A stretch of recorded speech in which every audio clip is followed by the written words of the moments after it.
què tal? Com es troba a faltar el teatre? Anar-hi i fer-lo, moltíssim. M'entra una enyorança i una tristor el no saber quan podrem tornar a les sales, brutal. Em presento, jo sóc la Gemma Badia, sóc actriu i treballadora social i també estic postgraduada a l'Institut del Teatre en Arts Escèniques i Acció Social.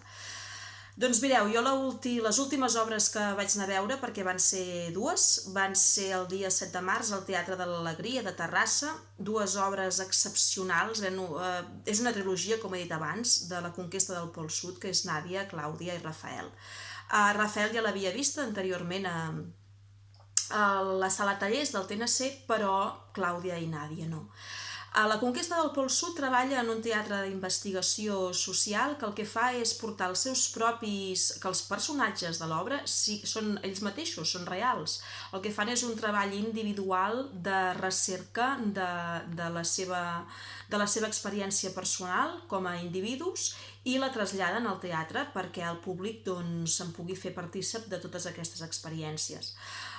Us ho recomano moltíssim. Jo sé que ara estan fent gira per arreu d'Espanya, ara no, evidentment, però és que estan programats per fer gira arreu d'Espanya i les tres històries són magnífiques perquè, a més, ens toquen molt profund amb la humanitat de les persones i et pots sentir totalment identificada.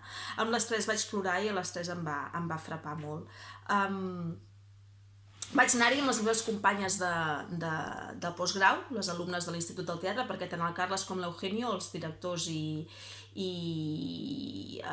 fundadors de la companyia de la conquesta del Pol Sud, han estat professors nostres a l'Institut del Teatre i ens van ensenyar la seva teoria i ens van donar moltes eines per poder portar a terme projectes com els seus i realment que és una meravella poder treballar d'aquesta manera. El treball d'investigació que han fet durant anys, han anat in situ on han viscut els personatges, com han crescut, han fet un treball d'investigació brutal amb les famílies en el mateix terreny, en ells, en els personatges, en les seves emocions, en com dir-ho, perquè a més no són actors, són persones no actors que no tenen experiència prèvia en pujar a un escenari i la veritat és que ho broden i la veritat que es transmet és absoluta.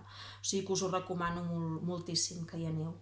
Una abraçada a tots, molta força, esperem que ens puguem tornar a trobar a les sales i als teatres molt ben aviat.